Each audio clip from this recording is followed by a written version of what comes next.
Welcome to Econ Talk, part of the Library of Economics and Liberty. I'm your host, Russ Roberts of Stanford University's Hoover Institution. Our website is econtalk.org, where you can subscribe, comment on this podcast, and find links and other information related to today's conversation. You'll also find our archives where you can listen to every episode we've ever done going back to 2006. Our email address is mail@econtalk.org. We'd love to hear from you. Today is September 16th, 2019, and my guest is advertising executive and author Rory Sutherland.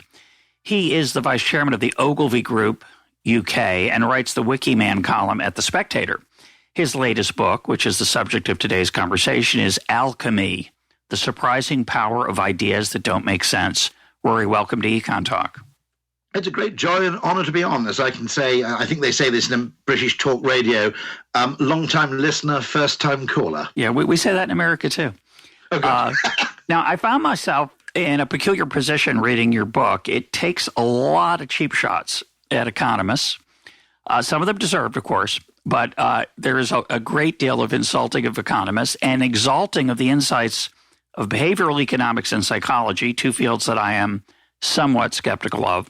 But I like this book a lot anyway, and I would describe it as a book to help you think outside the box, and in particular, to become aware of what motivates others as well as yourself. And in that sense, it's very much in the spirit of Adam Smith's theory of moral sentiments.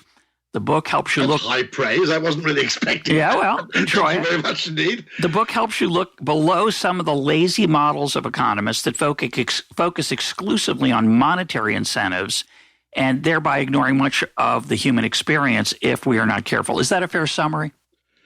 Yes, I think... Maybe an overly generous one. I'll be absolutely honest. I mean, part of the reason for the cheap shots at economists is that if you work in marketing or advertising, it's worth remembering that the assumptions of economic models, which is that people have perfect information and make decisions in an atmosphere of perfect trust, are creating a kind of fantasy world where marketing and advertising needn't exist. You know, if everybody knew simply what it was they wanted and how much they're prepared to pay for it, and that their desire for the object was independent of context or meaning, then patently in such a world you wouldn't need any marketing activity at all. Things would simply sell themselves. And so if I have a certain animus towards economists, it's not really towards you or towards eminent economists. It's towards the extent to which a kind of shallow economic thinking has permeated business school curricula, for example, and has enabled people to treat what is something which exists in economic theory as a kind of default decision-making frame. And that seems to me extraordinarily dangerous. Apart from anything else, you know, once you get into understanding human perception, it's very, very clear that human perception is not remotely objective. And therefore, the assumption that you could only improve the world by more consumption, for example, rather than more meaning, seems to me deeply dangerous. Yeah, I couldn't agree more. I mean, I would say that some of your view on economists is something of a straw man. I think certainly most good economists understand that people have imperfect information, are imperfectly rational. And, you know, I think the difference in our profession right now is not the focus of your book, but it's worth mentioning, are the people who think that because of those imperfections, we need some top-down intervention, or rather, on the other side, those imperfections are often smoothed out by markets. And despite the irrationality of individuals, life works surprisingly well through the market process. And I'd say you're pretty aware of that. Despite there's very little that's anti-free market in the book. In fact, I'd go so far as to say that one of the things that annoys me about economics is that it likes markets for the wrong reason, which is that it likes free markets because they're notionally efficient, whereas I like markets because they're inventive. And the two narratives, you know, you can understand why free market people leapt on this idea of efficiency through competition. In fact, competition seems to me deeply wasteful if you look at it in a short time horizon. What's magical about markets, of course, is that they solve problems through a process of kind of market-tested innovation. Yeah, trial and error. Trial, it is absolutely trial and error. But it's a bit more than that, too, because I think one of the extraordinary things markets do, which I think this is one of the reasons I'm uncomfortable about economics trying to model itself on Newtonian physics, is quite often what markets find is more than one solution to the same problem. And I think if you approach business problems with the mentality of someone who's trying to make it look like physics, then one of the dangers is that you're always trying to optimize something or find the single overarching solution that works for the average.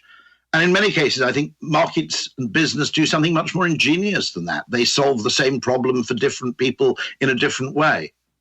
I think that's quite deep. I actually want to go back to the first thing you said, though, which I really love, which is that, and it's a problem, I think, with economics education, is that we often teach our students what makes markets great is that they're, quote, efficient. And that's usually summarized by some jargon-filled statement like maximizing the sum of consumer and producer surplus. And then another group of economists comes along and says, oh, but that's only on the blackboard. They don't really work that way. And my answer is, well, of course they don't. What a horrible and foolish idea it would be to assume that they literally do that at every moment. It's a tool, and if you take the tool as a perfect description of reality, you will be grossly misled. If you take it as a general point that markets allow people to exchange with one another in ways that are mutually beneficial, and then add your point, which I think is very deep and so often forgotten in the classroom and in casual conversation, which is that it's inventive. It's not just we're sitting around in a room swapping stuff. New stuff's getting created, customizations being allowed. People are being given the chance to find what works for them as opposed to what works, as you say, for the average. And that profusion of choice and experimentation is what makes markets really delightful. And actually, the process of invention does not only apply to goods themselves, but to the marketing and presentation of those goods, by the way. Yeah, we'll get to that. I think that's another part of the book that's very... in the process of writing the book, I became quite Austrian on this topic. But the idea from that Ludwig von Mises quote that there's no useful distinction to be made between the value created in a restaurant by the man who cooks the food and the value created by the man who sweeps the floor. I mean, I'd extend that to the man who designs the menu or the man who designs the signage. Actually, in order to create an enjoyable eating experience, food is only part of that. And context, expectation, a whole load of psychological factors are just as important.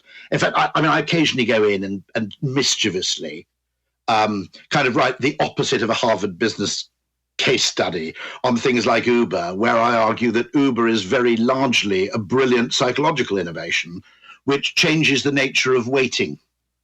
So that if you can watch a car approach, the experience of waiting 10 minutes for a car is inordinately less frustrating than if you're in a state of ignorance. And that's as significant to Uber's success as anything to do with kind of scale or economies or the standard kind of narrative that you get in a conventional business school write-up. Yeah, it's a fantastic example. And you talk about it in the book. With respect to Uber, when I would describe Uber, say, to my parents who hadn't tried it, I would tell them how great it was. You don't have to call anybody. You don't have to pay. And you talk about how that the non-exchange of money directly is an important part of the experience also. But after I'd summarize all those things, I'd often say, with utter delight and way more exuberance than the other things, and while you're waiting, you can see the car getting closer. And I realize from your book that is not just like, oh, that's pleasant. It's actually it's an enormous part of what makes the product attractive, even to the point where, as you mentioned in a number of examples, it may not even be accurate, it may not be true. It could just be a little thing going. It up, to be honest, it still works. Right. It could be screenshots, photoshopped or whatever, but it's really comforting to see that. And it's two things, of course. One is, you can see it getting closer. The other part, of course, and this is, I think, the deeper part, is that the variance is visible. When you're waiting for a cab, it's, you think it's going to be 10 minutes, but there is this haunting fear in the back of your mind, or my mind, and I thought I was abnormal. Turns out there's two of us. A haunting fear, me and you, the haunting fear in the back of your mind that, what if it's 25? And the Uber, 8 minutes, for your driver. Even worse, what if they've cancelled me? Exactly, and I don't know. No, I said something very similar to British Airways, which is when you have a departure board, if you can give any kind of estimate of time of departure, even if it's slightly pessimistic, it is inordinately better than the single word delayed in terms of our psychological well-being.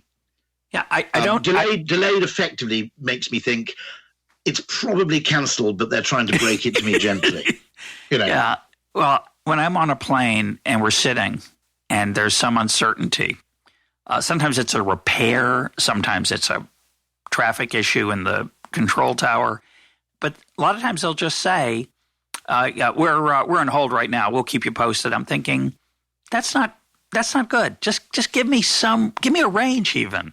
Give me an idea. Give me some idea of what's going to happen. And reading your book reminds me and forces me to understand that most of that is about my absurdly human need for control, which I sometimes think I'm the worst one in that area. But turns out, as I said, there's two of us. You also have this issue. No, and there's an interesting book. There might be three. Luca Diana, which I think is called something like The Control Heuristic, which suggests that a very deep part of human motivation is attempting to maintain a sense of certainty. Yeah, it's huge. And that we have an incredible human urge. We really, really hate being in a position of uncertainty, which may explain weird behavioral economics findings, which is that, people prefer known bets to unknown bets. What is that? It's a great fallacy, isn't it? Named after the chap who published the Pentagon Papers. Daniel Ellsberg. Ellsberg paradox, isn't it? Yeah. Now, interestingly, I don't know if you've come across this guy at the London Mathematical Laboratory, but a guy called Ole Peters and a bunch of collaborators are arguing that in a non-ergodic environment where utility is to some extent multiplicative, not additive, variance reduction, of course, is perfectly rational. And it's true. I know his name. I've been told to interview him. Interview him, yeah. He crops up in the book because I'd always had this vague hunch that things like sunk cost bias and indeed loss aversion, under certain circumstances, couldn't really be described as a bias because, first of all, evolution would have corrected them, surely, if they'd been that consistently bad. And so there's something there, which is, if you think about it, if you think of fortune as being intertwined and path-dependent, then the avoidance of significant misfortune is a perfectly rational fear. No, I think this is a thing that I think many of us have trouble with who are analytical, and it's certainly a problem that economists have. You don't call it this in the book, but the way I would call it is an obsession with expected utility and expected with the average outcome, which you do talk about, and a misappreciation of the costs of the downside. And one example in the book, which I just love, and I think it's extremely, it's trivial on the surface and very deep actually, which is if you ask 10 people to hire one person for your company, you get an extremely different result than if you ask one person to hire 10 people. In both cases, you're going to get 10 new employees, but they're going to be a very different mix. Explain that. Yeah, so it seems to me that when we make a single hiring, our instinct for variance reduction is very, very high, or blame avoidance, you might say, in a corporate setting. And so we're going to make a very conservative hire. If you hire 10 people, you're going to go much wider, and you're going to look for complementarity rather than conformity. At a very simple consumer level, and I make no apology, by the way, for looking at trivial consumer behavior, my argument being, nobody criticized Darwin for looking at finches' beaks. Fair enough. That very, very small trivial things can be highly revealing of far more significant things. And a very simple example is, if I forced you with your available resources to buy one house, you'd probably buy a pretty conventional suburban house, not too close to work, not too far away. If I gave you the option of buying two houses, what you certainly wouldn't buy is two suburban houses that were very similar. You'd possibly have a crash pad right next to your place of work and a place on the beach. Yep. And similarly with cars. One of the problems, I think, for car manufacturers is that when 2 and 3 car households became the norm, the saloon car, which was the kind of default catch-all vehicle, suddenly became vastly less popular. People wanted more extreme cars. The same thing happens to mid-market retail. When people shop more frequently, they go up market and down market more, and the mid-market retailers get squeezed. And so understanding that dynamic seems to be important, particularly with hiring. If you want to actually create diversity without quotas, if you simply change the choice architecture within which people appoint employees. And interestingly, talking to a large consulting firm, they said that their graduate intake, which they hire in groups, is spectacularly diverse, and their partnerships, which they appoint one at a time, is fairly conformist. I think it looks a bit like the front row at the Nuremberg rally in terms of ethnic diversity. That might be partly explained by simply the mode in which we're choosing.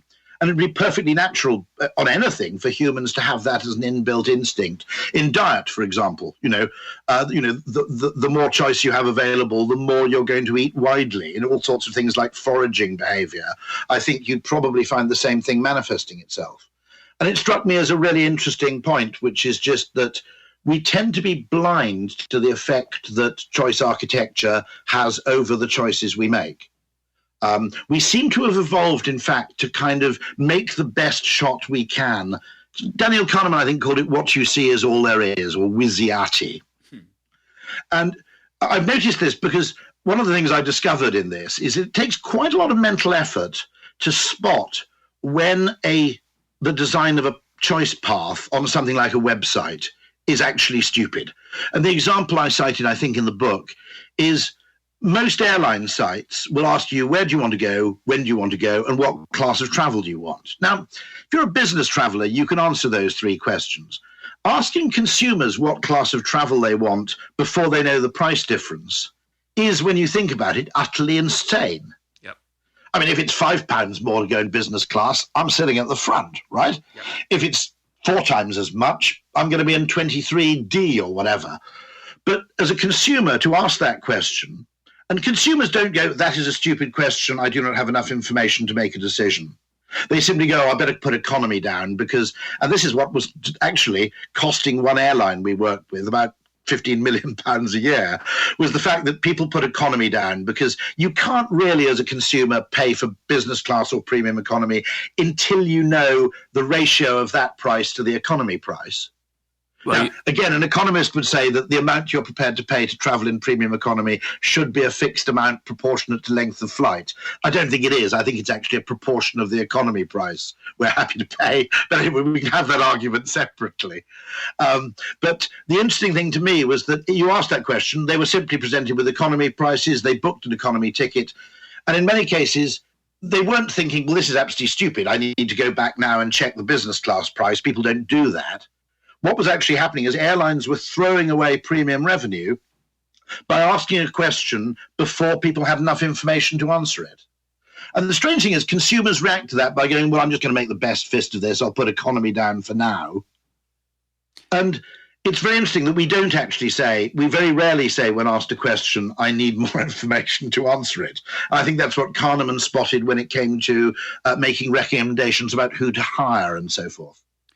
So I just want to mention one Britishism, which is a saloon car. Oh, sorry. Yeah, sorry. I was going to say in America, I think it's a sedan, but it brings up a point I want to expand on, which is the change. I've talked about this before on the program. As people acquired more televisions, as we got wealthier, and a house had more than one TV. In the early days of television, the whole family would gather around the single TV set. Everyone would watch it. That eventually changed. A lot of people had enough money and the price of TVs fell in real terms so that people could have more than one television. And so what happened is that people could watch their own shows. And this simple change changed radically what was available to watch, because in the old days, you had to make something that was neutral enough that no one would veto it. Then suddenly you could customize material to what people wanted to watch. And as you say, you get highbrow and lowbrow, and you get everything in between, but you don't just get the middling choice, the average sort of dull choice. And that's happening across the economy all over the place, but especially in digital entertainment. More complicated than that in a funny kind of way, in that the sudden arrival of the large flat screen plasma TV slightly re-centralized viewing again, because you gathered in the place which had the massive television. Yeah, that's true. And then what happened, of course, is people got an even bigger television and they moved their old television into the second room.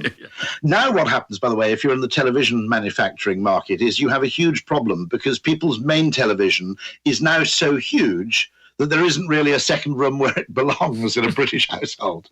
And so you've hit a kind of weird stalemate where it's very difficult to get people to upgrade their televisions. But no, that's a fascinating case. It's very similar, I think, to something I mentioned in the book, which is Nassim Taleb's idea of minority rule as well. That if you think about it, I always have the recommendation, unless you're by the sea, don't open a fish restaurant, because there's always one person who doesn't feel like eating fish out of any party of 6. It's a bit of a strong recommendation, but no. But if you think about it, one of the reasons pizza is so successful as a food is not only that people love it; it's that very few people veto it. Correct. I agree with that. And it's a notable phenomenon. For example, all of New Zealand lamb is actually halal, simply because there's an asymmetry of choice. Yeah. In that non-Muslims aren't particularly bothered by eating halal food. Technically, devout Sikhs are an exception to that, but I'll park that one. Yeah. Whereas Muslims will only eat halal food. So therefore, for purposes of simplicity, you make the entire supply halal. As long as the costs aren't too high. And so, no, that's an interesting one, which is that your point in television is that you had to make something that was broadly acceptable to everybody. And of course, if you think about it, I always describe that as, in restaurant terms, there's what you might call McDonald's versus KFC. McDonald's, broadly speaking, unless you're vegetarian or vegan, everything on the McDonald's menu is kind of reasonably acceptable to you. There's nothing that's wildly polarizing, like chicken on the bone, for example, or very highly spiced foods, which some people don't like.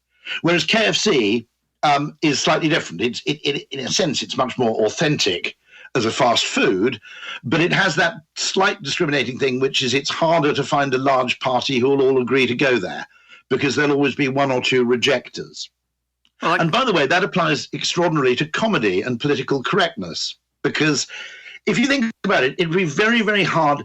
It's one thing to say, right, we're going to serve a restaurant, and obviously people who come here will be happy to eat some of our food. What I think political correctness is sometimes demanding of comedy is that you can't serve any food to which someone somewhere might be allergic. Now, if you think about it, that restricts what you can serve to an extraordinary degree. Now, I would say of comedy, look, you've come to a comedy club, you have to accept that the context is different in a comedy club, and that people would accept things said in a comedy club which wouldn't be acceptable in a job interview. And therefore, your standards of kind of anal fussiness need to vary according to context.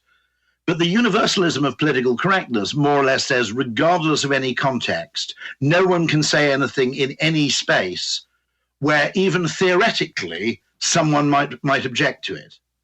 Now, that seems to me, when you think about it, an extraordinary curtailment of free speech. Yes. Because if you imagine the same parallel applied to food, where people went into restaurants and said, you're serving peanuts here. By the way, I've always found it weird that airlines do serve peanuts. Because they're cutting back. They're cutting back. I like peanuts, but I'm happy to forego peanuts for the duration of a flight. Yeah, on the grounds that I totally sympathize that someone who may have a fatal anaphylactic shock doesn't want to experience that at 35,000 feet. So in some cases, I regard that as a bit weird. But at the same time, I don't think you can demand of airline food that you can't serve anywhere on the plane anything to which anyone on the globe might be sensitized, because that seems to me, utterly, you have to ask the question, well, where does that end? So I want to take another example from the book, which I loved, which is related to this idea of choice and variety, and also consumer uneasiness. You gave the example of just ordering the economy seat because it's just the safer choice. But you have a wonderful example later on. You say, many apparent paradoxes of consumer behavior are best explained by similar mental mechanisms. A few years ago, we discovered that men were reluctant to order a cocktail in a bar in part because they had no foreknowledge of the glass in which it would be served. If they thought there was even a slight chance that it would arrive in a hollowed-out pineapple, they would order a beer instead. I love that line. You say one remedy was to put illustrations or pictures of the drinks on the menu. Some trendy venues have since solved the problem by serving all cocktails in mason jars. The same sort of mental calculus explains why it is so difficult to get people to move their current account from one bank to another, paying a higher rate of interest, or to shift their broadband provision. A 1% chance of a nightmarish experience dwarfs a 99% chance of a 5% gain. And I just think that point about avoiding the worst case scenarios and extremely important. It goes back to our point about probabilities. It's because we evolved in a non-ergodic environment, and it's perfectly rational in my view. If you think about it in very childish mathematics, 2 times 2 times 2 times 2 times 2 is a bigger number than 1 times 3 times 1 times 3 times 1 times 3. If you're multiplying if you're adding, variance doesn't matter. If you're multiplying, it does. It's also worth remembering that in a non-ergodic environment, 2 or 3 bad outcomes in a row lead significantly worse than spaced misfortune. There's a wonderful case, which it's very hard to say without swearing, because I know it's a family show. There's a guy, I may not mention him in the book, called Francis Fulford, and his family have occupied the same, I think it's 10,000 acres in Devonshire, that was given to them in something like 1240. And he's inherited this, and the family still owns it, and they still own the house there by direct descent over about 800 years. And they asked him how on earth you'd managed this achievement, and he points up at the ancestral portraits and says, he's a very sweary man, so I can't report him verbatim. He said, but we've had, he said, well, if I look back at my ancestors, we've had loads of idiots. We've had drunken idiots, we've had gambling idiots, philandering idiots, idiots who get imprisoned for treason, he said, but we've never had 2 in a row. And he spots, I think, that very central fact in misfortune that, of course, when we appear to be irrational, worrying about a downside outcome, we're not just factoring in the risk of that outcome, but the risk that it's accompanied by several other downside outcomes. In fact, one of my weirder things, I don't think Ole Peters dreamt for a second that he'd be used to justify this. And I apologize to him if he doesn't like it. But one of the arguments I make is that we use brands very heavily as a form of variance reduction in making purchases. No, for sure. No, I don't think when we buy a Samsung television, I don't think we actually think this is guaranteed to be the best television in the world that I can buy with $600 or $1,000, simply because no manufacturer can be that good forever. But what I think we are paying a premium for is the fairly reliable certainty that however good it turns out to be, it won't be dreadful. And if you think about it, 2 other driving human behaviors, which are habit and social copying, also make perfectly good sense once you accept the fact that people are trying to reduce variance of outcome. And so I suppose it wouldn't be a surprise if the human brain had evolved always to accompany every question with a kind of unspoken, what's the worst that could happen? Mm-hmm.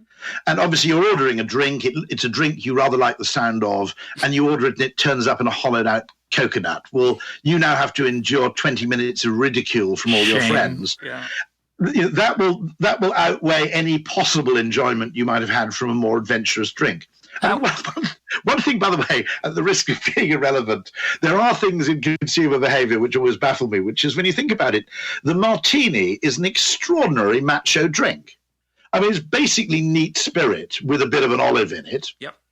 Now, there's nothing remotely kind of effeminizing about the drink as it stands. Yet, strangely, it's served in a glass where, unless you're auditioning for the next James Bond film, no guy can stand at a social event comfortably holding a martini glass and not feel slight social awkwardness. Oh, but so that's, why on earth we know combine that glassware with that drink is a mystery to me. We know the answer to that. It's just it's in your book. It's the same idea. It's the same idea in many examples that you give. It's that I'm so comfortable in my masculinity, I can hold this glass. You think it's costly signaling? Yeah, it's a hell of a cost, isn't it? But no, I think costly signaling might be the only possible explanation, that it's something that you have to be extraordinarily self-confident in order to do it. But I'd also add that for most of us, we've never thought about that and the habit of that martini glass is so safely ensconced as a James Bond, Sean Connery thing, we're okay. But I want to come to an answer. I want to come to what seems to be a counter example to your story, which is Starbucks. When I'm a semi-coffee drinker, meaning I have a cup of coffee every once in a while. My wife is a serious coffee drinker. My sons are very serious. My daughter, very serious. They go into when they go into a Starbucks, it's actually a little bit like, I was going to say it's like a surgeon going into an operating room and knowing what everything is for. That's not quite true, because for them, Starbucks is a little bit of an easy environment. But when I go in, I don't know what any of the things on the wall are. You know, there's a macchiato, there's a frappuccino, there's an Americano, there's a cortado, and I have no idea. Like you say, half of those are going to come in at the equivalent of a hollowed out pineapple, and I'm not going to like them either, which is another negative. So I just get a cup of coffee. Will be solved. I just get a cup of coffee. Don't worry, you only have to wait. Your problem will be solved when the United States discovers the flat white. Yeah, no, we have that. We have that. And that might be, that's on the list. I don't know what that is exactly. It doesn't sound good either, by the way. Because you don't have to stipulate size. It's just a microfoam topped large cortado, effectively, I suppose is probably the best way to describe it. Less milky than the cappuccino, far less milky than the latte, and with microfoam on top rather than froth.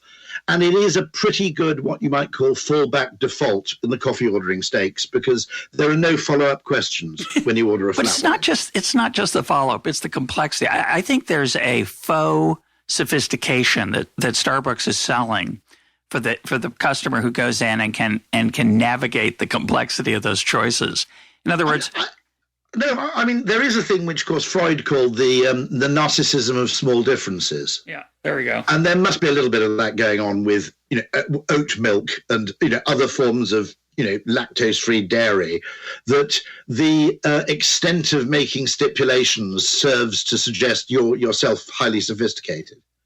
And having said that, of course, it's worth remembering that we still cope making those choices, even though I think someone calculated that the number of variants you could order at a Starbucks is more than 80,000. If you took every single combination of flavoring and size and base coffee. Now, of course, the reason, if you presented Starbucks coffee like a Chinese restaurant menu, numbered 1 to 80,000, none of us will be able to choose, but we do it by, I guess, a kind of elimination by attribute. And we'll probably choose, hot or cold. I mean, the order could vary, hot or cold, milky or not, big or small. And we kind of go through some sort of checklist and arrive at something which is at least tolerably close to what we wanted. Fair trade versus incredibly exploitive. Because I love the incredibly exploitive Colombian bean. There's a great life hack in the book, which you don't present it that way, but you have a couple life hacks I really like. I love your point that if you want everything in your kitchen to be dishwasher safe, just put everything in to start with, and whatever survives is okay. It's dishwasher safe by definition. I like dishwasher Darwinism. Can't go wrong. I love that. But there's a much, I think, deeper one and a little more practical. You're talking about perception versus reality, and that makes it sound like it's trick. It's not a trick. It makes it sound deceptive. It's not deceptive. You say the following: making a train journey 20% faster might cost hundreds of millions, but making it 20% more enjoyable may cost almost nothing. And I think that's unbelievably, again, it's not, on the surface, it seems kind of obvious and simple. It's not. I think it's quite deep. So talk about that. And I can tell you're a big train lover. No, I mean, it's interesting because in a sense I became accidentally famous from a kind of joke I made at a TED conference, which was merely to say, if you have a $6 billion budget to improve what was then the London to Paris Eurostar train journey, the $6 billion was spent effectively on a faster track between London and the Channel Tunnel. And my only argument was there was a hedonic opportunity cost there by assuming that all of that money had to go into journey time duration reduction. You were making an assumption about what benefited humans, which I think suffered very badly from quantification bias. It's very, very easy to quantify and model time and duration. Now, I'm not suggesting, by the way, that speed doesn't matter at all, but I'm suggesting that speed matters in a very non-linear way. I was in Austin, Texas, and I wanted to go to San Antonio and discovered there was one train a day to San Antonio from Austin, and it made the 85-mile journey in something over 3 hours, which is, I mean, the Donner Party were faster than that, for chunks of their trip. Now, I'm not suggesting that there isn't room for improvement there in speed. I think there's huge potential to join two city pairs like that in the US with a reasonably fast rail service, so you could do it in an hour. Okay, if you think about it, I mean, Austin's the 11th largest city in the US. San Antonio's the 7th, I think. So I said, jokingly, look, putting Wi-Fi on the trains, which would have cost literally 0.1% as much money, would probably have had as great an effect on people's inclination to go by train rather than by aircraft.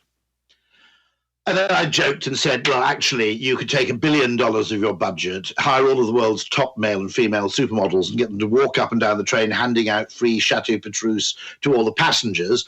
And not only would you have saved £5 billion, but people would ask for the trains to be slowed down. Exactly. I love that. It's worth remembering, cruise ships, if you think about it, liners used to compete for the blue riband, okay? Suddenly, Boeing and the jet engine essentially made the blue riband as a transatlantic metric irrelevant. And so Cunard, to some extent, invented the cruise ship industry because they said we basically can't sell on speed anymore. Yeah. We have to find some other comparative strength. And what advertising does, of course, is it focuses you on the comparative strength rather than the comparative weakness. An advertising campaign that said the Queen Mary, it's so fast, would be a ridiculous advertising campaign. Or we made it 5% faster. Come try us out. Yeah. Essentially what that means is you're getting worse value for money because I'm paying for the trip as much for the journey as for the destination. No, so what advertising does is it affects what we pay attention to. The original Latin is about that. And then what we pay attention to becomes in our minds more important because we're paying attention to it. And so advertising can perform this kind of alchemical trick of literally turning a weakness into a strength by telling a different story about it. That would be Avis, for example. We're number 2, so we try harder. If you think about it very simply, we're number 2 in rental cars. Avis is number 2 in rental cars is an ad for Hertz. Yep. Certainly in 1960. If you're thinking about availability of cars, number of outlets, the ability to service obscure airports, that's a Hertz ad. But you add 4 words that say, so we try harder, and make the distinction about customer service and effort rather than about scale, and suddenly you've turned a weakness into a strength. With a name like Smucker's, it must be good jam. Brilliant. Exactly. I've forgotten that one, actually. Yeah. And we had Reassuringly Expensive was the Stella Artois lager brand in the UK. And Salman Rushdie, would you believe it, when he was a copywriter for Ogilvy, wrote the line, fresh cream cakes, naughty but nice. So he obviously understood this effect. I'm going to go, but I want to stick with trains for a second because it comes back to our point about control. You have a minor suggestion in the book, which is particularly apt for trains and particularly apt for trains in the UK. And I think in the United States, it's incredibly frustrating that you show up in the United States. It works like this. You have a train that leaves from Penn Station at a certain time. If you miss it, you're cooked, which is odd because unlike San Antonio to Austin, New York to Washington, trains leave every hour or more often. And yet, for some reason, your ticket for that one train is crucial. And yet there are empty seats on a lot of trains that are going from those two cities during the day. And it induces... Indeed, in yield management practice, if someone turns up early and goes and sits in an unoccupied seat, you're actually improving the capacity of the line. Absolutely. Now, allowing people to travel late is slightly dubious because obviously you don't want that to happen because you're selling a perishable good, which is a train seat. But I had the bizarre experience of being in Houston on a continental flight back to London, and I had a 24-hour layover in Houston. I just said, just for interest, if you've got any capacity on the flight back this evening. And they said, oh, yeah, we got loads. Oh, brilliant. Okay, I'll go back this evening. How much is it? $6,000. Now, I quite enjoyed my 24 hours in Houston. I rather like the city, in fact. So fabulous city, isn't it? Absolutely wonderful place. And actually, I have some of the best meals I've ever had, too. Fantastic. But the interesting thing to me was that if you had those seats and they were patently going to be sitting empty because 30 people weren't going to turn up in the next 25 minutes and demand business class seats on the Houston to London flight, why wouldn't you at least meet me halfway and say, well, tell you what, pay $300 and you can go now? And so there's something about pricing. And by the way, there's also something about pricing which I think is ridiculous, which is if you do miss your train, the fact that the value of your ticket immediately goes to zero, I think humans perceive as an injustice. But it's worse than an injustice. It induces this anxiety that you point out. And people would be happy to pay a little bit more for a more flexible ticket. So I'm just going to... Strangely, by the way, it's even like that on the Japanese bullet trains where there is a train leaving for Kyoto pretty much every 5 minutes. And they demand that you absolutely specify in advance which train you're going on. Now, that's partly because of allocated seats. But in an age of mobile phone apps, you'd think you'd be able to switch trains pretty much with 3 or 4 clicks on a mobile phone screen. Well, I'm going to turn tables on you here. And because I want to make sure we get in a reference to the Chesterton Fence. Now, I've mentioned the Chesterton Fence. I knew nothing of the Chesterton Fence until a few months ago. Now it's become, it's soon going to, I think, be on a revised version of the Econ Talk drinking game, if there is one, because it seems to haunt me. It's a beautiful and deep idea, this idea that if you come across a fence that seems to have no purpose, the fool, the reformer, says, oh, well, this doesn't have a purpose. I'll just take it down. Whereas Chesterton points out, there's a reason it's there. It may not be obvious. It may not be obvious to anyone alive even, but it may turn out that there's a good purpose it serves, that it stuck around for so long. And when you tear it down, you're going to find that out and you'll be sorry. So I do want to raise the possibility that even though these ideas would seem to improve train travel, the fact that they haven't been implemented suggests that maybe there's a cost to them that you and I haven't thought of. However, I would also point out that in the United States, and I suspect in the UK and probably in Japan, they're not very competitive. And so the ability to expect the trial and error will lead to an evolutionarily satisfactory structure for the travel is maybe not so There's reliable. Also a thing, however, which I suppose you could almost say is the obverse of the Chesterton's Fence, which is, I don't know if you're familiar with this extraordinary Soviet-era problem-solving methodology called TRIZ. No. I think it was someone called Altshuller, who was a Stalinist-era scientist who was tasked with looking at problem-solving. And unfortunately, some of his problem-solving caused him to suggest that Stalin-era politicians could do slightly better, which earned him, as a reward, 25 years in the Gulag. But one of his interesting observations is a thing which we occasionally call in my business lateral category analysis, which is that problems have mostly been solved somewhere else, but no one's transferred them from one domain to another. Yeah. And so there is something very strange. I mean, one of the interesting things is biomimicry, that quite often you can study really obscure pieces of nature and you can discover solutions to physical problems. The strange beak of those Japanese bullet trains I just mentioned is modeled on the kingfisher, because an engineer who was a very keen bird watcher noticed that when kingfishers dived into water, they barely created a ripple. And so they borrowed that actually to stop the trains making a hideous noise when they went into a tunnel, which was disturbing nearby residents. And so, interestingly, if you think about it, there are categories where, for example, the airline industry, which is highly competitive, has solved the problem very well, and the rail industry has yet to catch up. I mean, strangely, I just found enough.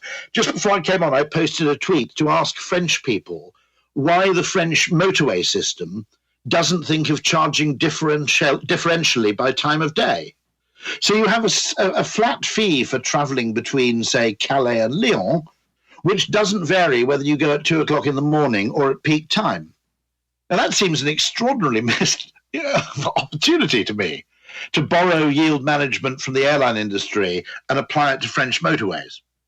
Yeah, there might be a cultural reason for that, but who knows? In France, there often is. Yeah, it could just be they haven't thought of it, which is always, in economics, The oldest economics joke in the world are the economist walking down the street with someone and says, look, a $20 bill. And the economist says, don't bother picking it up. If it were really there, someone would have picked it up already. But of course, someone has to be the first person to pick it up. And so sometimes there are $20 bills lying around and entrepreneurs pick them up. In less competitive environments, they can sit around for a little bit longer. Rory, I want to talk about your marriage. Well, you say in the book, if you want a simple life unladen by weird decisions, do not marry anyone who has worked in the creative department of an advertising agency. For good and ill, the job instills a paranoid fear of the obvious and fosters the urge to question every orthodoxy and to rail against every consensus. This becomes tiring, especially when the same willfully perverse thinking is applied to everyday household decisions. And I just want to confess that as an economist, I can ruin a lot of movies for my wife, and I have, where I'll say, that's not the way it really works. Or that wouldn't have happened in the real world. Most movies that have some application of economics are deeply troubling to an economist. I'm just curious if there's any, why you wrote that paragraph.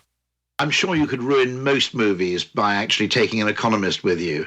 I remember doing it once in the, I think it was the late 80s film Betty Blue, by pointing out that their decision to open a piano shop in a remote area of France was patently ridiculous. Yes, there you go. Since the catchment area and the likely market within their catchment area for buying a grand piano probably enabled them to sell at most one every year. So that was me being the economist, there you go, ruining a romantic French art house movie by pointing out the eminent economic foolishness of trying to sell a declining product in a completely inappropriate location. So, yeah, we can all do that. Now, it's interesting in that thing which is instilled on you, if you work at a creative department in an ad agency, what you are encouraged to do and the muscle in your brain that gets very heavily exercised is the business of looking at everything the opposite way around. So now, of course, in a sense, a lot of problems are solved that way. Archimedes and the bath is a case of stop fixating on the crown and look at measuring the volume of stuff that isn't crown, for example. That actually Triz makes this point that, in fact, a very common problem-solving technique is simply to focus on not X rather than X. And so it does instill in you, even in your private life, a slight obsession with looking at everything backwards. The worst case of which was, of course, just after we'd had young children. My wife sends me out to buy a wide-sliced toaster, and I come back with a bread slicer arguing that what we need isn't a wider toaster, it's narrower bread. Now, for all sorts of reasons, this was a totally ridiculous thing to do. I mean, having two very young children around with a sort of effectively a circular saw device sitting in the kitchen was never going to be the best idea to begin with. But it does force you to do that a lot. And of course, it's an interesting question, which is, I was asking people about this just the other day. How should you use the London Tube map to buy a house? And there are two answers to it in a way. I want to buy a house near the tube, or everybody else uses the tube map when deciding where to live in London. So what I've got to do is actually look at what isn't on the tube map. And in many ways, if you think about it, South London, without becoming a sort of London transport bore at this point, South London's rail network is very, very well supplied with trains, none of which appear on the underground map.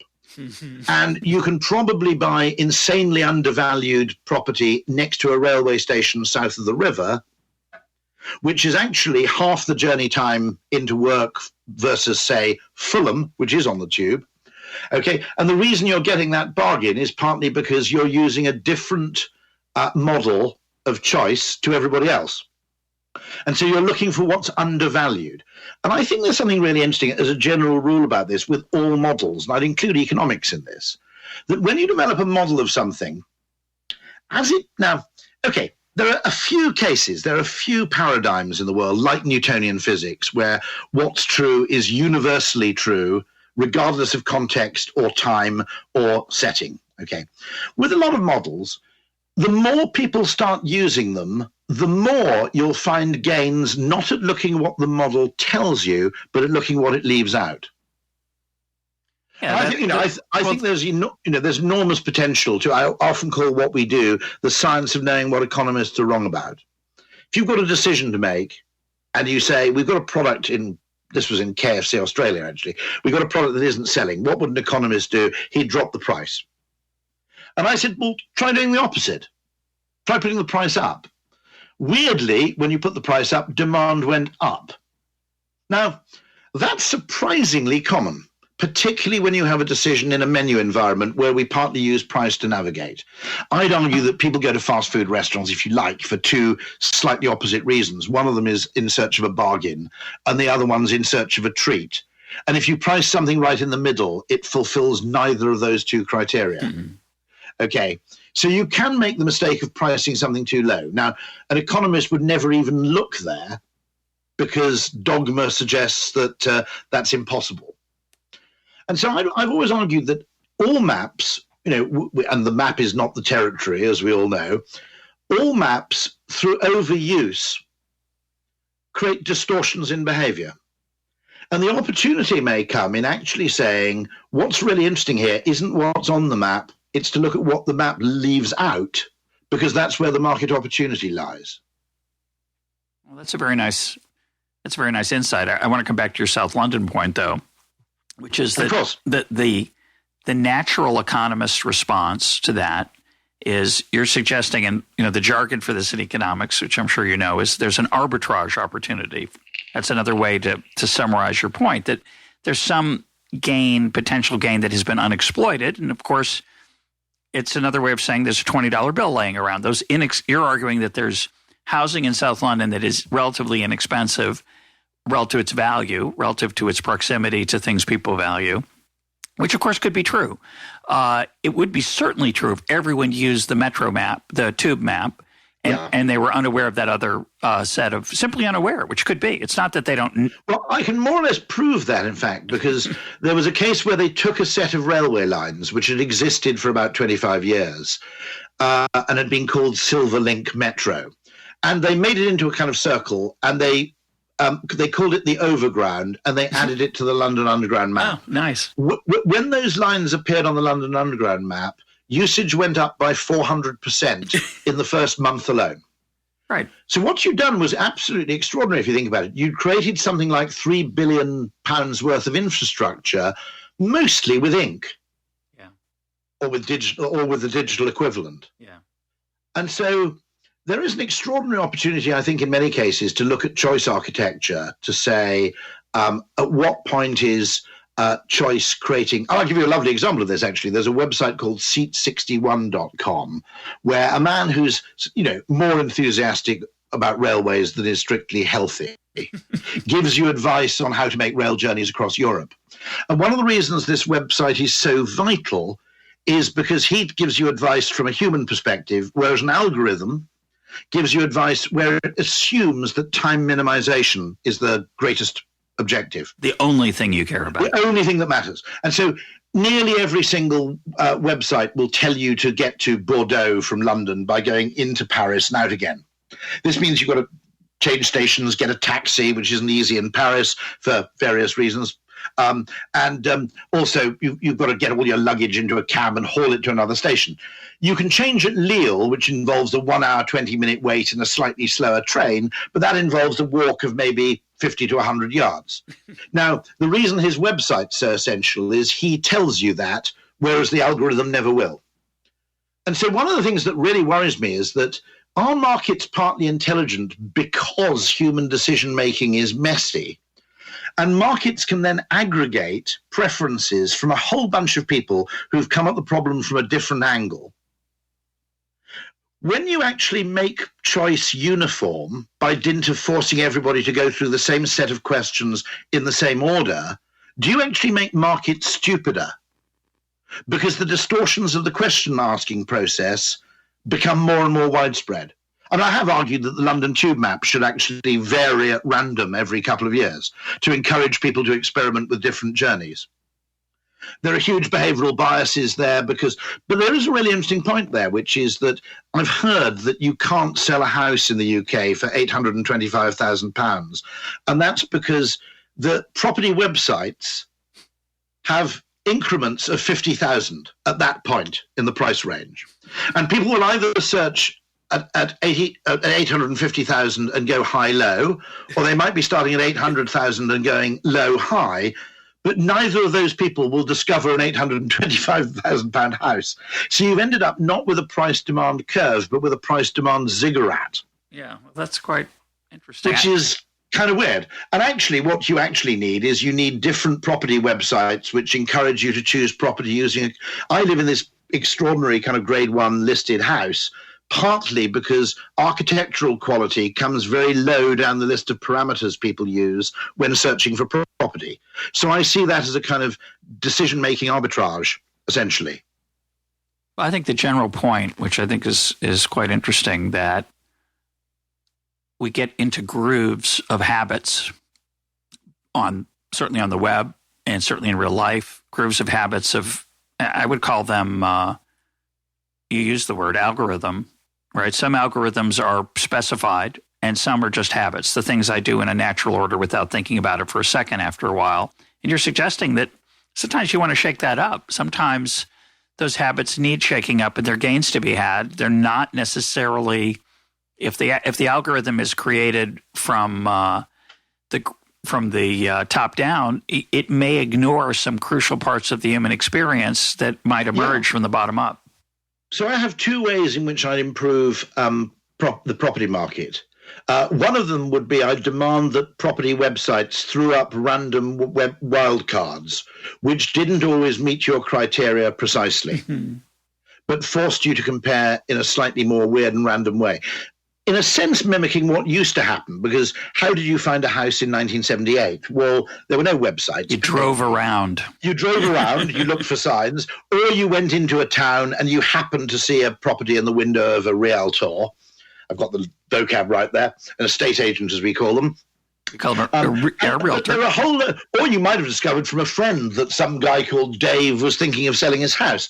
But there were all sorts of ways in which you discovered it. And weirdly, the market composed of lots of messy decisions may be a better market overall than one that's made up of a lot of neat but uniform decisions. Yeah, another way to think about this is the role of filters, right? Yeah. We're so used to filters on an obvious example is Airbnb. I'll choose how many bedrooms I want, whether I want to share with someone or not share, have the whole house to myself, et cetera. And that's a very normal way to simplify the 80,000 choices that are available at Starbucks or elsewhere. Milk, no milk, wet, white, dark, sweet, not sweet, etc. But what you're saying, one way to say what you're saying is that sometimes there's things we care about that we don't have a filter for, or they can't be objectively listed. No. I mean, there isn't a Parker score for architecture, as there is in wine, for example. Yeah. And so as a result, this quantification bias, I think it's sometimes called, isn't it, after the Minister of Defense in the Vietnam War. McNamara. The McNamara effect, where you obsess about what happens to be measurable, in that case, the kill count. Yeah. And you design a wholly inappropriate, in fact, counterproductive target simply because it's the thing you can measure, not because it's the thing that matters. And I can see that happening more and more, and it concerns me a little bit. Yeah, I know. Because you can be left thinking you've made a wonderfully intelligent decision because at every point in the journey you made what seemed like a decision that reflected your preferences. But the real preferences you may have were never even asked about in the first place. And so, it's rather like if you could imagine a market in which cars, let's say there was a formula for buying a car, which we all used, which would be something like, fuel economy divided by acceleration multiplied by whatever it might be, number of seats. Number of cup holders. That is the American heuristic, emphatically. Now, if you had that, actually what would happen is in the first few years, it might be quite a useful mechanism. Over time, car manufacturers would game the system and cars would become terrible. because the cars would increasingly reflect the algorithm or formula that was used to decide, not the myriad and various preferences of car owners, which encompass everything from aesthetics to, to comforts to goodness knows what. And so cars would be truly awful under such a situation. It always bothers me, actually, because economists, because they have this efficiency fetish, they love turning things into commodities. And I hate commodities. So commodities actually totally inhibit innovation. They destroy brands, and they also destroy trust. Because if you think about part of the value of a brand is that you have reputational skin in the game that's attached to the thing you make. Carry on. And as a result, once you actually have certified beef, for example, it's in everybody's interest. I mean, this is what the Soviet Union discovered to a great extent when they had targets for factories. And the Soviet Union resisted having any kind of branding because they thought it was un-Marxist. And so essentially every rivet-making factory was targeted only by the quantity of rivets it made. So the incentive, since all these rivets were being poured into a central warehouse, the incentive was to make as many rivets as you possibly could, while at as low a quality as possible. Stalin himself actually complained about the metrics problem because all the chandeliers in the Soviet Union were absurdly, indeed dangerously heavy, because lighting factories were actually measured on output by weight, not by any other useful kind of measure. And so I think in our urge to computerize things, we're actually turning businesses and markets into something a little bit quasi-communist, in that we're attempting to measure the quality of something using objective means.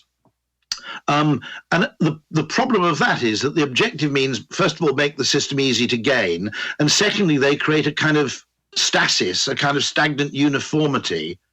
Because once something is certified beef, what incentive do I have to produce better beef? Or indeed beyond meat? Okay. Now, if I'm a brand, I produce better beef and I'm rewarded because people enjoyed the beef last time and they seek out Sutherland's beef second time round.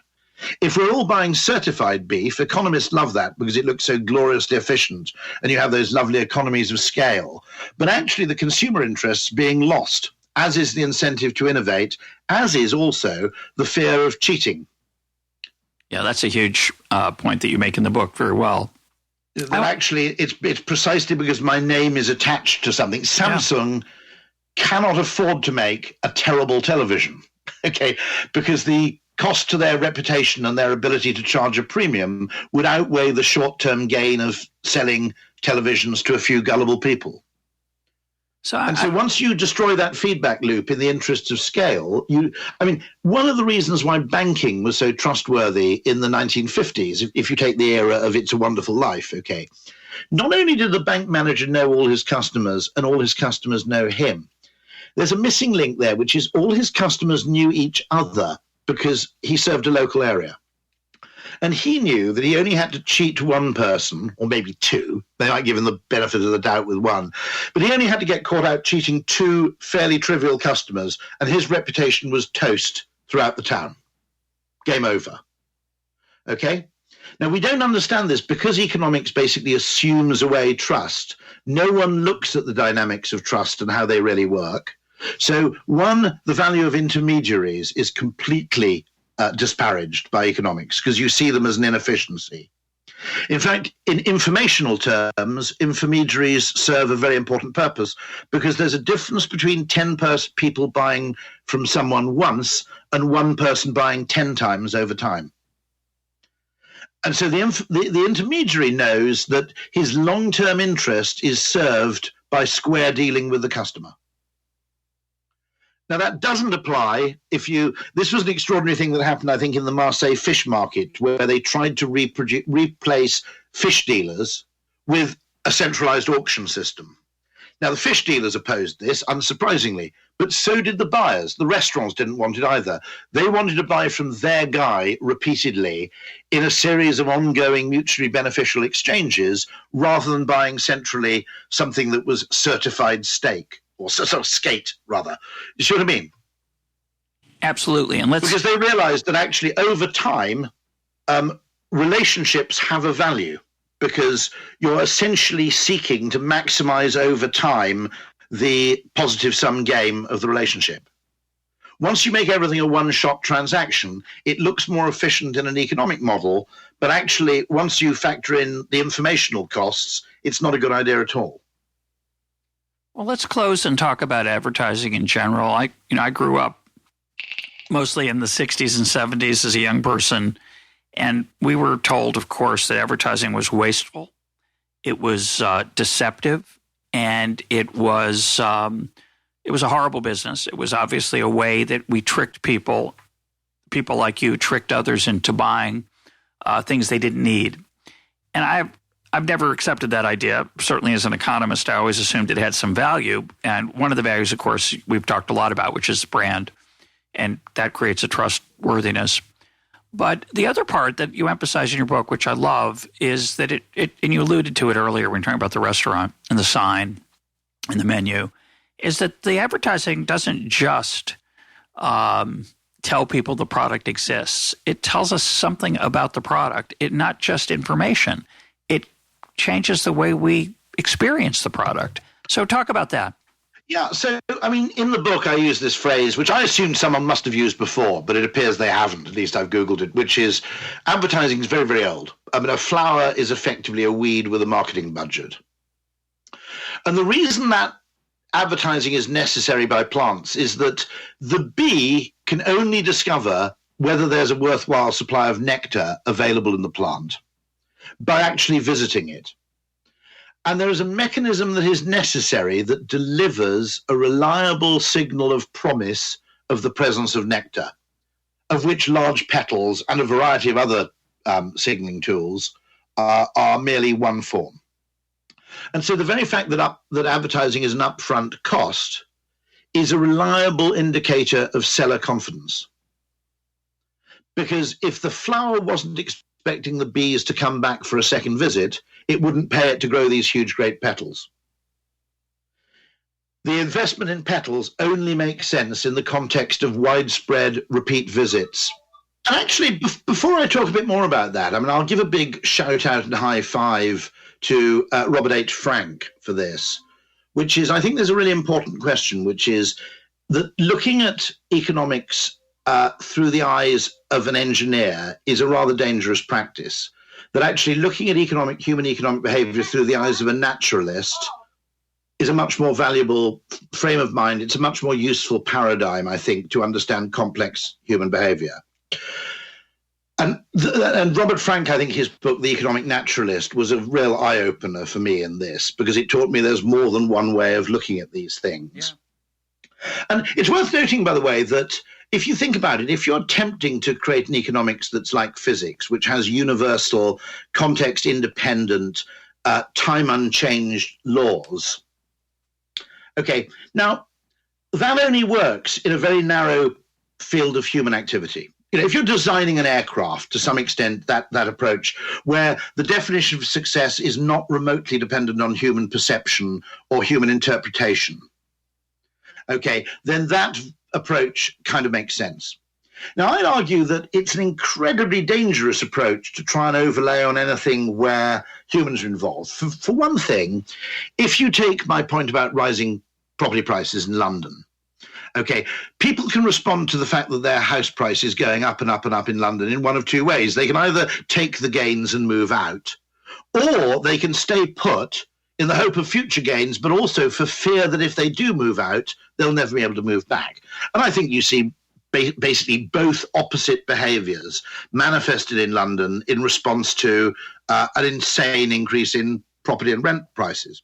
Now, if you genuinely have a stimulus which can lead to opposite behaviors in human beings, okay, then your hope of actually the very project of economics is fundamentally doomed, I would argue, because now, here's an interesting case, okay, I imagine, I don't know enough about meteorology to make this claim definitively, but if there were some sort of step change in the climate, or that the climate, what is it they call it in complexity theory? They call it goes through a phase transition, okay? And if something happened, okay, about the movement of, for example, the Gulf Stream changed in the Atlantic, right? Meteorologists would change their models in response. I think that's probably right, isn't it?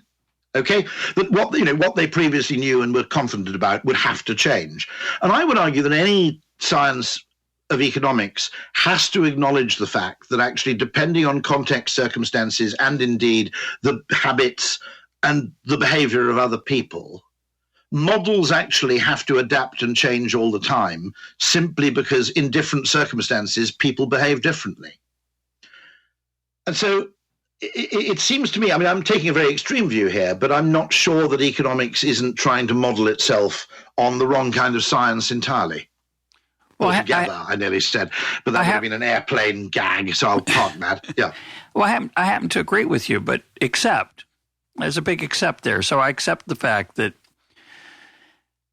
economics is wrong to pattern itself after Newtonian physics. I think it's wrong to see itself as a science. And I'm glad you mentioned Robert Frank's book, The Economic Naturalist, which there's an episode, goes back quite a ways. But you can find it in the archives, and we'll put a link up to it for this episode. That book's about puzzles. Why are things the way they are? Why are women's dry cleaning more expensive than men's? And, there are different answers to that. Some people think women are exploited by market powerful dry cleaners who are sexist. As an economist, I find that to be an unacceptable answer. And I think there are other answers. But even those other answers, that is, women's blouses are made of different material than men's, they're more prone to damage. They might take longer. There's other answers about the size of the thing that the pressing is done on. Turns out that a woman's blouse is not dry cleaned in the same way that a man's shirt is. There's a lot of it gets extremely complicated, and the question is. And of course, to men, 90% of their clothes are semi-disposable. Yeah, compared say to a woman. Well, there's 1,000 differences, and what the economist tends to hone in on, correctly or not, is incentives and the opportunity cost of various choices. Now, a good economist understands that monetary incentives aren't the only thing that matters. They're pride, ego, reputation. A bad economist just says, well, as you point out, you give the example in the book, well, we'll just bribe people to do what we want. We'll just lower the price. Now, we also understand as economists that, if I insult the guy who's trying to buy my house, I'd be an idiot if I said, it won't matter because I'll just lower the price. That'll compensate for the insult. A lot of people, when you insult them, just say, I'm not buying that house at any price. And that's not irrational. I had a case exactly like that. I didn't buy a house because the guy tried to rook me for the fridge. So it would be foolish to apply economics as a Newtonian science, like a Newtonian physics. At the same time, so it's an art, and it's an art that's complicated by the context, culture, ego, will, all kinds of phenomena, agency, responsibility, pride, reputation. But it's still a good idea to keep incentives in mind. So it's foolish to apply economics blindly, but it'd be foolish to not ever look at it if we define economics as that sort of incentive-driven thing. But I want to come back. Well, you can respond to that. Go ahead. No, I mean, there is a vital thing, which is that what people care about. I just gave a little tip the other day, which I said, if you run a small coffee shop, close at 5 o'clock, but hover by the door for 3 or 4 minutes. If someone runs up desperate for a coffee, make a big show of unlocking the door and let them in and serve them. And you've got a customer for life. Yeah, exactly. Equally, if you allow someone into your shop at 2 minutes past 5 or even 2 minutes to 5 and then say, sorry, we're closed, you've probably lost someone for the next 10 years. I've boycotted 2 shops for precisely that reason. And so the thing is that humans respond to emotion. Emotion is derived from meaning, and meaning is derived from context as much as it's derived from any kind of objective measure of circumstance. And so, the same thing can be both an act of generosity or an insult. Bourdieu, the anthropologist, makes this point that, if you give someone a present, it's generally considered to be generous. It can be so generous a present that people are actually wary of accepting it because of the obligation it imposes to reciprocate. Equally, you can, if you return a present, it's not actually a gift, it's a massive insult. And so we're so context sensitive in terms of our behavior, that the attempt to create what you might call a single line mapping between the environment and, and behavior seems to me to be doomed.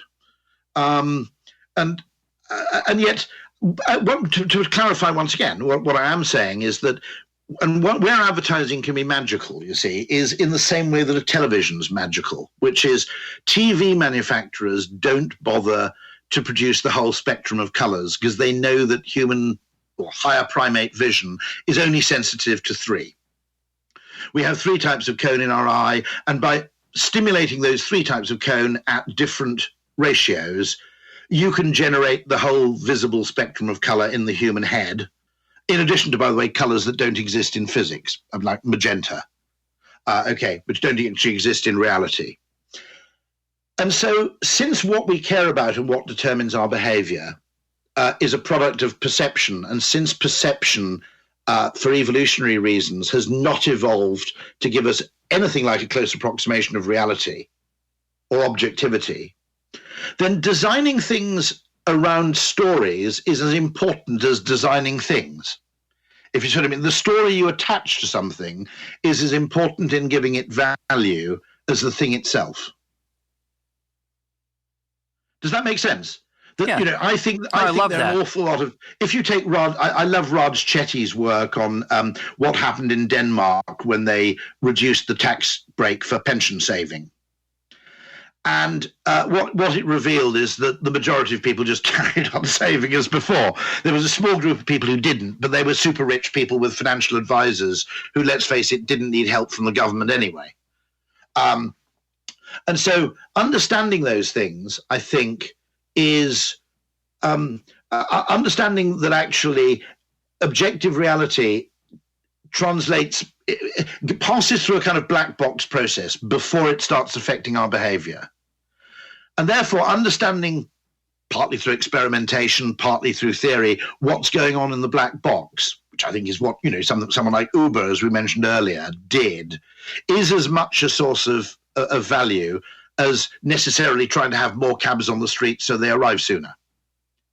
And yet, strangely, 2 things are strange. We tend to regard any kind of perceptual hack as cheating. Not real.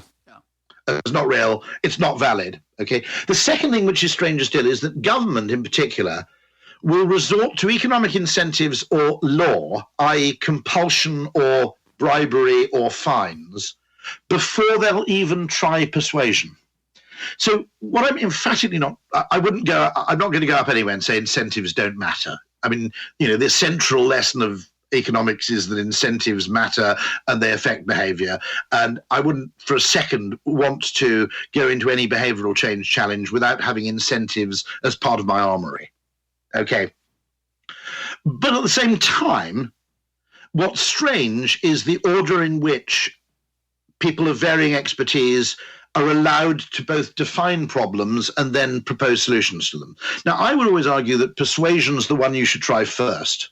Then you should probably try incentives, and then you should try compulsion.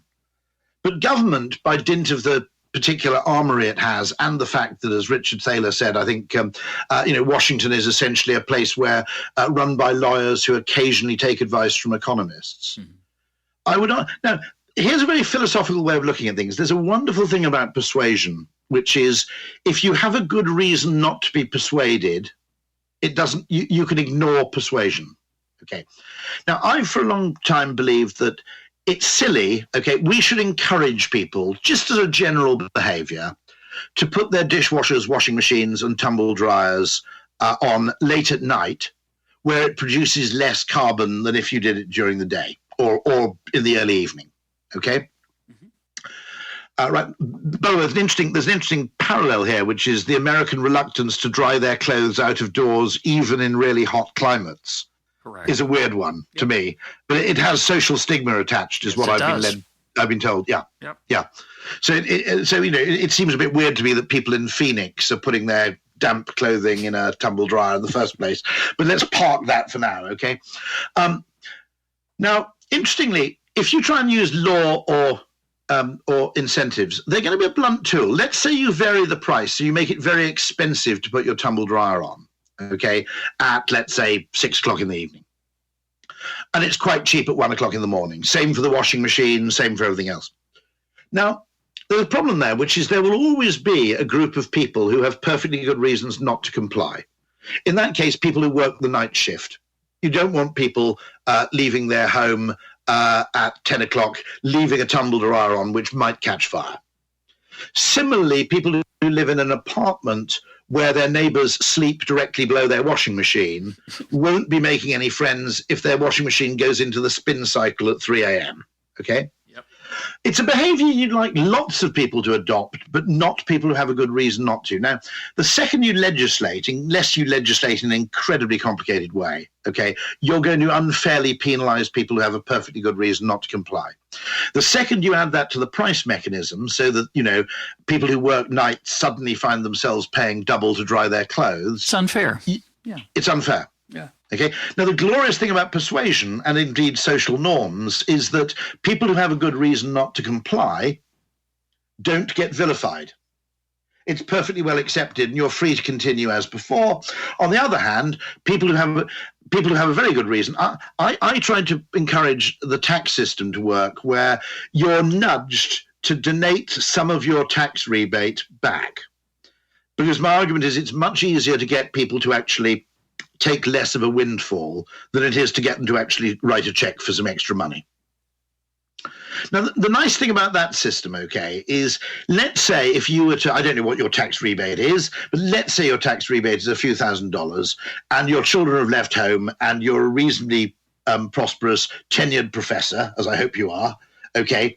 Sort of. I'm not a tenured professor, but that's okay. No, I'm a mere fellow at the Hoover Institution, but I have a good deal. So go ahead. That's fine. Now, roughly speaking, if you could have a car sticker where you said I gave 50% of my tax rebate back to, in the UK, it might be the health service, for example. Okay, there would be slight pressure on, I think, the wealthier members of society with fewer calls on their money to do that. There would be no pressure on a 25-year-old with 3 kids to do that. Yeah, and it would depend, you know, you wouldn't expect to see it on a minivan in the United States. No, a battered minivan, you wouldn't expect that person to have, you know, donated a significant amount, nor would you reasonably demand it of them. But equally, if you just come back from your 5th cruise of the year, I think we might say, you know, to be honest, I think Russ could have given a tiny bit of his tax rebate back to something. Well, in that case, first of all, you have to know that in America, the taxes don't work the way they do in the UK. No, I know. So it's a little bit trickier, but with the significance of your rebate, of your tax refund is a little different. But I think what I would do in that case, I just put my tax return on my car. And then people could see not only how much I earned, but how much I actually paid, so they wouldn't feel so angry about my not giving the rebate. But the point is that I think the more interesting point you're making is this idea that norms have a flexibility that legislation doesn't, and it's an unappreciated point. So, I mean, as I said, I suppose you're probably right, which is that the whole book is really about Chestertonian fences, in that it's about behaviors which actually may have a value, even though it's very difficult to make sense of them when looked at through a very narrow lens. And so in a sense, I suppose it's a conservative book in that sense, in that it believes that you should pay regard for long-established things, traditions, even if you don't fully understand them. You know, don't chop people's appendixes out willy-nilly, because there probably is a function, as they later discovered. My guest today has been Rory Sutherland. His book is Alchemy. Rory, thanks for being part of Econ Talk. It's been a pleasure. Thank you very much indeed.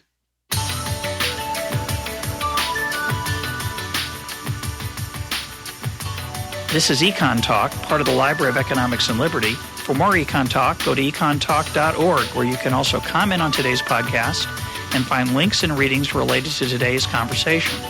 The sound engineer for Econ Talk is Rich Goyette. I'm your host, Russ Roberts. Thanks for listening. Talk to you on Monday.